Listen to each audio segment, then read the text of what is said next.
Assalamu alaikum viewers, I am Mariam and welcome to my channel Mariam Zahoor Official. Don't forget to subscribe my channel and press the bell icon. So let's start. शुरू करते हैं। जो आज का हमारा topic है वो है सेल मेम्ब्रेन।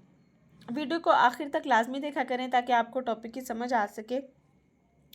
तो जो सेल मेम्ब्रेन है, अगर मेम्ब्रेन के मतलब की बात की जाए तो मेम्ब्रेन का मतलब होता है झिल्ली। किसी भी चीज़ के गिर्द कोई भी झिल्ली होती है ना, जैसे कोई एक लेयर होती है, उसको हम कहते हैं मेम्ब्रेन। तो ये सेल मेम्ब्रेन है। तो सेल मेम्ब्रेन का मतलब है जो एनिमल या प्लांट का जो लिविंग बॉडी का सेल होता है, लिविंग ऑर्गेनिज्म का सेल होता है, उसके अराउंड कोई झिल्ली है जिसको हमने सेल मेम्ब्रेन का नाम दिया और इसको आज हम पढ़ेंगे। सबसे पहले ये देखते हैं कि सेल मेम्ब्रेन को डिस्कवर किसने किया। इसकी हिस्ट्री है जी। 1839 में थियोडर शवान जो था उसने एक थिन आउटर लेयर देखी थी एनिमल सेल के अराउंड। जब उसने एनिमल का सेल माइक्रोस्कोप के अंदर रखा तो उसने एक थिन यानी पतली सी एक लेयर देखी जिसको उसने कहा कि ये एक मेम्ब्रेन है, ये एक झिल्ली है। और बाद में दूसरे साइंटिस्ट ने फिर उसको सेल मेम्ब्रेन का नाम दिया था। तो ये आप देख सकते हैं कि मैंने सेल की डायग्राम ड्रॉ की है और इसके जो आउटर रीजन है बिल्कुल वहाँ पर एक जो है झिल्ली एक पतली सी मैंने ड्रॉ की है ताकि आपको समझ आ सके। जैसे एक अंडा होता है, मैंने आपको पहले भी एग्जांपल दी थी। एक एग होता है, अगर आप उसको बॉयल करें तो जो आउटर जो उसका वो है ना छिलका सख्त वाला, उसको आप कह लें सेल वॉल, और जो उसके अंदर बारीक झिल्ली होती है ना उसके ऊपर से जो सफ़ेदी के ऊपर से हम उतारते हैं उसको आप कह लें कि ये जो है सेल मेम्ब्रेन है। इसी तरह सेल का भी हिसाब है। उसके ऊपर एक जो हार्ड वाली रिजिड स्ट्रक्चर होता है वो उसकी सेल वॉल होती है, और जो सेल वॉल के अंदर होता है, अंदर एक झिल्ली होती है बारीक वाली, उसको मेम्ब्रेन कहते हैं। अगर देखा जाए इसकी डेफिनेशन को कि ये क्या है, किस तरह की होती है, तो इसकी डेफिनेशन है जी the thin and elastic membrane. Thin का मतलब पतली और इलास्टिक का मतलब लचकदार, यानी उसके अंदर फ्लेक्सिबिलिटी है। Surround around the cytoplasm that bounds the cell is called cell membrane. Cytoplasm क्या होता है? अब सेल के अंदर कुछ फ्लूइड होता है, पानी होता है जो सेल के दूसरे स्ट्रक्चर्स को अपनी अपनी जगह पर रखता है। अगर सेल के अंदर पानी ना हो तो सेल पूरा श्रिंक हो जाए ना, और वो एक मतलब उसकी एक प्रॉपर शेप भी नहीं आएगी। तो इसलिए जो है उसके अंदर एक साइटोप्लाज्म होता है, एक लिक्विड होता है, फ्लूइड होता है जिसको हम साइटोप्लाज्म कहते हैं। और साइटोप्लाज्म के अराउंड जो झिल्ली होती है उसको हम सेल मेम्ब्रेन कहते हैं। ठीक है। It is also known as plasma membrane, और हम इसको जो है प्लाज्मा मेम्ब्रेन भी कहते हैं। यानी अगर आपको बोर्ड में सवाल आ जाए कि प्लाज्मा मेम्ब्रेन, तो आपने कंफ्यूज नहीं होना। प्लाज्मा मेम्ब्रेन और सेल मेम्ब्रेन एक ही चीज़ें हैं दोनों, बस उसके नाम जो है चेंज है। अगर इसके फंक्शन की बात की जाए तो ये सिलेक्टिवली परमिएबल होती है। सिलेक्टिवली परमिएबल का मतलब है कि कुछ कुछ चीज़ों को अपने अंदर से पास आउट होने देती है और कुछ मॉलिक्यूल्स को नहीं होने देती, यानी सिलेक्टिव चीज़ों को जो है वो पास आउट करवाती है। और अगर इसकी कंपोजिशन की बात की जाए तो ये प्रोटीन, लिपिड और कार्बोहाइड्रेट से मिलके बनी होती है।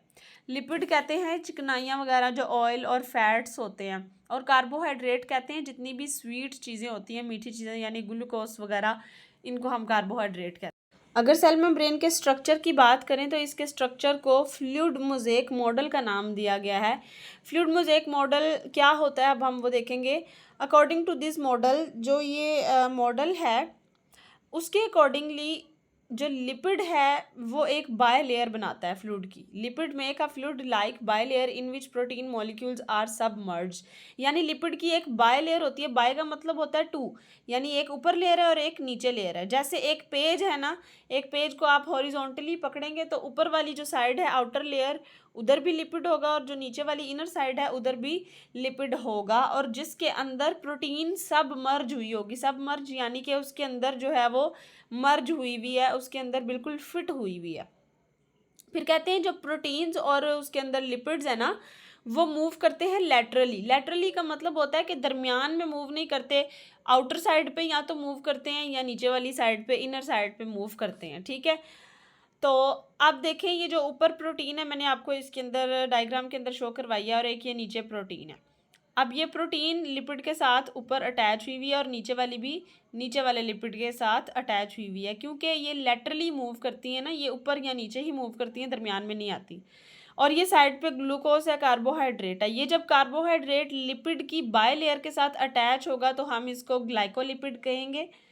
और इसी तरह ये जो दूसरा ग्लूकोज का मॉलिक्यूल है ये प्रोटीन के साथ अटैच हुआ हुआ है, तो जब ये प्रोटीन के साथ अटैच होगा तो हम इसको ग्लाइकोप्रोटीन का नाम देंगे। यानी carbohydrate plus lipid equals to glycolipid, और carbohydrate are joint with protein is called glycoprotein. Carbohydrate और ग्लूकोज का एक ही मतलब है, ठीक है। तो अब थोड़ा सा हम बुक से रीड कर लेते हैं कि बुक में क्या लिखा हुआ है। तो यहाँ पर सबसे पहले इसकी डेफिनेशन लिखी हुई है, all cells have a thin and elastic cell membrane around the cytoplasm. जैसा कि मैंने आपको बताया कि साइटोप्लाज्म के गिर्द जो झिल्ली होती है उसको हम सेल मेम्ब्रेन कहते हैं। इट इज़ सेलेक्टिवली परमिएबल, कि ये सेलेक्टिवली परमिएबल होती है, अपनी मर्जी से कुछ चीज़ें कुछ मॉलिक्यूल्स जो है अपने अंदर पास आउट कराती है और कुछ नहीं कराती। It allows very few molecules to pass through it while blocks many other molecule, जबकि बाकी दूसरे मॉलिक्यूल्स को ब्लॉक कर देती है, अंदर नहीं आने देती, और कुछ मॉलिक्यूल्स हैं जिनको आने देती है। उसके बाद नीचे वाले पैराग्राफ में इसकी कंपोजिशन है, cell membrane is composed of proteins, इसके अंदर प्रोटीन होती हैं, एंड लिपिड्स, और लिपिड्स होते हैं, and small quantities of carbohydrate, और कार्बोहाइड्रेट भी सम छोटी सी अमाउंट में होते हैं, मतलब कम होते हैं। The structure of cell membrane is described as fluid mosaic model, जो इसका स्ट्रक्चर है उसको फ्लूइड मोज़ेक मॉडल कहा जाता है। According to this model the lipids make a fluid like bilayer in which proteins molecules are submerged. जो lipid की layer हैं वो बायलेयर होती हैं, ऊपर भी और नीचे भी, जिसके अंदर प्रोटीन मर्ज हुई होती है। The lipids and proteins can move laterally, जैसे मैंने आपको अभी बताया लैटरली मूव करती हैं, यानी ऊपर और नीचे की जानिब जो है मूव करती हैं। ड्यू टू दीज मूवमेंट्स, इन मूवमेंट्स की वजह से जो पैटर्न है या मोज़ेक है, मोज़ेक का मतलब भी पैटर्न ही होता है, जो लिपिड और प्रोटीन का पैटर्न है वो कॉन्स्टेंटली चेंज होता रहता है, ठीक है, वो कॉन्स्टेंटली चेंज होता है, यानी कि वो चेंज हो जाता है, ठीक है। उसके बाद है carbohydrates are joint with proteins in the form of glycoprotein, यानी अगर कार्बोहाइड्रेट आकर प्रोटीन के साथ जुड़ेगा तो उसको हम ग्लाइकोप्रोटीन कहेंगे, और अगर लिपिड के साथ आके अटैच होगा तो उसको हम ग्लाइकोलिपिड कहेंगे। उसके बाद यहाँ पे लिखा है कि in eukaryotic cells many organelles, mitochondria, chloroplast, Golgi apparatus, endoplasmic reticulum and lysosomes are also bound by membranes.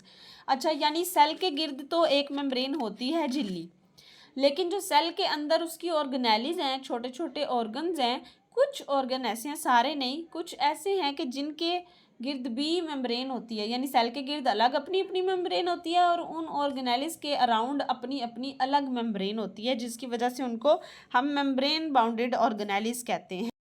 तो नेक्स्ट पेज पे इसकी जो डायग्राम है वो बनी हुई है, यहाँ पर आप देख सकते हैं इजीली। और यहाँ पर जो एक साइड पे ब्लू बॉक्स है, इसको मैं रीड करने लगी हूँ। यहाँ पे लिखा है another lipid cholesterol is attach with the inner sides of the lipid bilayer, यानी ये जो लिपिड की बायलेयर है ना, इसके इनर साइड्स पे, ये आपको नज़र आ रहा होगा छोटा छोटा पिंक कलर का, इसको वो कह रहे हैं कि ये जो है कोलेस्ट्रॉल है जो कि लिपिड बायलेयर के इनर साइड्स के ऊपर अटैच हुआ होता है। और cholesterol is absent in the membranes of most bacteria. अच्छा, ये एमसीक्यूज भी है कि जो बैक्टीरिया का सेल है उसके अंदर मेम्ब्रेन नहीं होती। मोस्ट बैक्टीरिया यानी कि काफ़ी बैक्टीरिया ऐसे हैं, मोस्टली ऐसे ही होते हैं जिनके अंदर मेम्ब्रेन नहीं होती, ठीक है। कोलेस्ट्रॉल नहीं होता, सॉरी, मेम्ब्रेन होती है, कोलेस्ट्रॉल नहीं होता। तो ये एमसीक्यूज भी है, आप इसको याद कर लीजिएगा। तो आज का हमारा टॉपिक यहाँ पे ख़त्म होता है, फिर मिलेंगे इंशाल्लाह एक नए टॉपिक के साथ। तब तक के लिए अल्लाह हाफिज़। वीडियो अच्छी लगे तो वीडियो को लाइक करें, शेयर करें और चैनल को सब्सक्राइब करें। Thank you.